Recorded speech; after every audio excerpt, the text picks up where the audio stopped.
Let's take you guys, Zach, to school for a Big East basketball preview with our New York Post college basketball reporter, Zach Braziller, and our college sports spotlight presented by Stony Brook Athletics. Zach, man, we get sponsored stuff now, man. Zach to school, you're a big deal. You're a big deal, bro. You're a big deal. What's going on, man? How you feeling?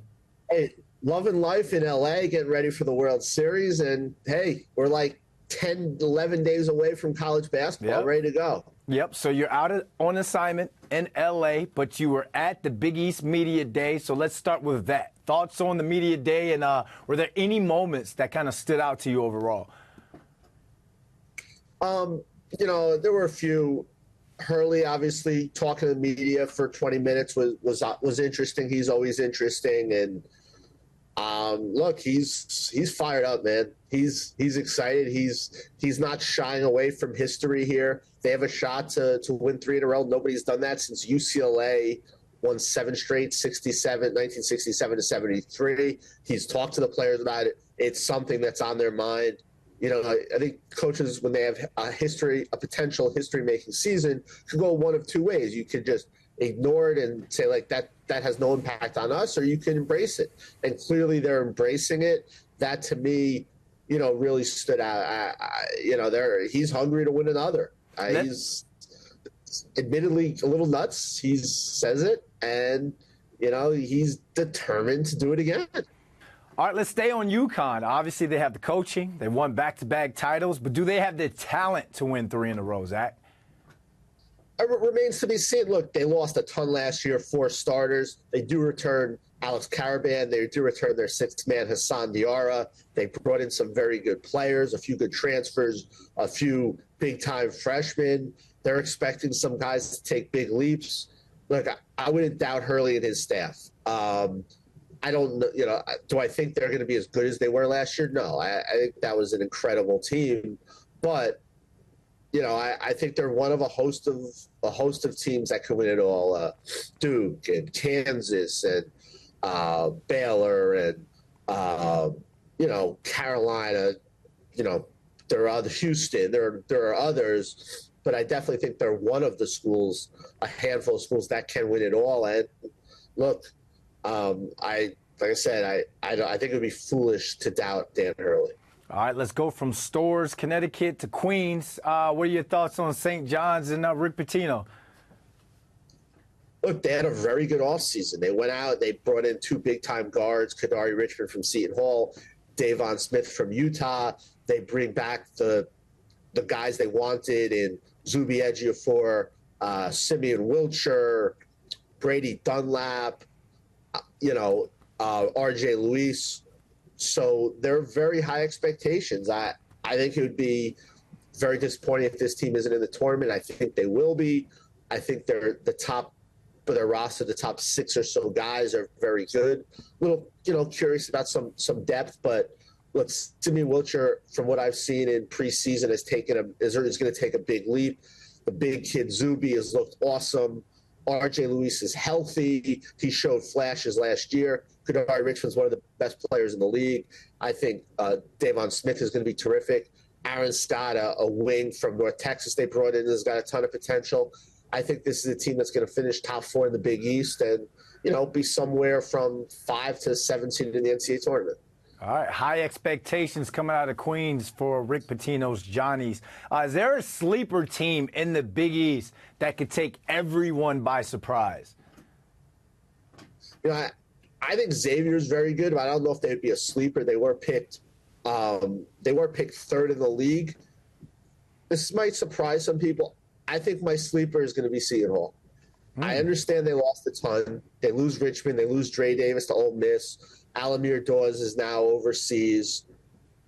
Shaheen Holloway has just proven he does more with less way too often. They were picked 10th in the league. There's no way they're finishing below Georgetown. They're not going to finish below Butler. They bring in two transfers, Scotty Middleton and Garway Dual, who were big-time recruits. They were 2 top 50 high school prospects, didn't live up to the hype at their old schools. I expect them to reach expectations at Seton Hall. I think Isaiah Coleman, who was one of the best freshmen in the league last year, is a very good player. I think Seton Hall finishes top 6 in this league and surprises a lot of people.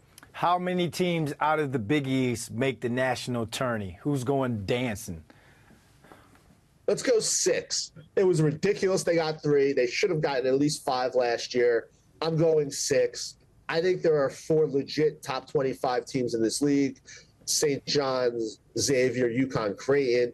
I think Marquette takes a little bit of a step back. I think they're still a tournament team. I think it's a six bid league.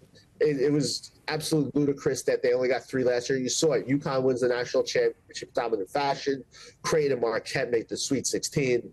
Seton Hall should have made the tournament. St. John's should have made the tournament. You could have made an argument Providence should have made the tournament. This year, I think you get 6, and it'll be deserving. It's not like I think the committee is going to basically say, we're doing you a favor, but I think you get 6 this year. All right, let's go deeper into the details and really take the people, Zach, to school. Your projected player of the year is who? That's a tough one. I'm stumping the professor. I like it. I don't want to pick who the coaches pick. They pick Ryan Kalkbrenner. Okay. That's who I was thinking. But I'm like, I can't just go with the coaches who they picked on media day. That's boring. Now we're sponsored man. Yeah. We switch things up now. I'm going Kadari Richmond. St. John's finishes 3rd in the Big East. They have a great year. And I'm going to say Kadari Richmond is the Big East player of the year. Your projected coach of the year. Go. Sean Miller. Xavier finishes 2nd in the Big East. I think Xavier's very good. Rick Pitino raved about them the other day. Zach Fremantle is healthy. They bring in some good pieces. Davian McKnight is back. He's a terrific player. Sean Miller, I thought, did a really good job last year, basically, despite losing his entire front court to injury. He's also got Jerome Hunter back. I say Xavier finishes 2nd. Sean Miller is the coach of the year. Last 2, your Big East regular season champs. Connecticut, no question. They're going to win the league. I think their young players take a step. Well, it always seems like Hurley's young players do. They get better year to year. They're going to win the league. Remember the name Jalen Stewart. He showed flashes as a freshman last year. I think he becomes a big-time player this year. UConn, your regular season champions. I think we don't need a Scantron for this one. I think we already know the answer, but to finish it off, your Big East tourney champs. No, I'm going Creighton. Oh. I got Creighton 4th in the league. A little somewhat disappointing, because I think Creighton's very good, but I think Creighton wins the league. I think it's going to be a fantastic league this year. I don't know if it's quite as good at the top as last year, but I think the depth is better. Georgetown and DePaul won't be the doormats as they were last year. I mean, I still think they'll finish 10th, 11th, but they won't be quite as bad as they were last year. I'm going Creighton. Ryan Kalkbrenner is terrific. They bring in Pop Isaacs from Texas Tech. Creighton wins the Big East tournament. All right, cool, kids. We just took you, Zach, to school. Zach, hold there while I read this sponsored piece to end this thing, because Wolfstalk returns to Kenneth P. Laval Stadium on Saturday, October 26th. Be part of the homecoming festival for all when head coach Billy Kosh and the resurgent Seawolves host William and Mary at 3:30 p.m. Visit StonyBrookAthletics.com to get your tickets today. You like that, Zach? You like that? You like that? Hey, man, we're big time now. Big time, baby. Big time in the Big East. Thanks for joining us, man. All right, man.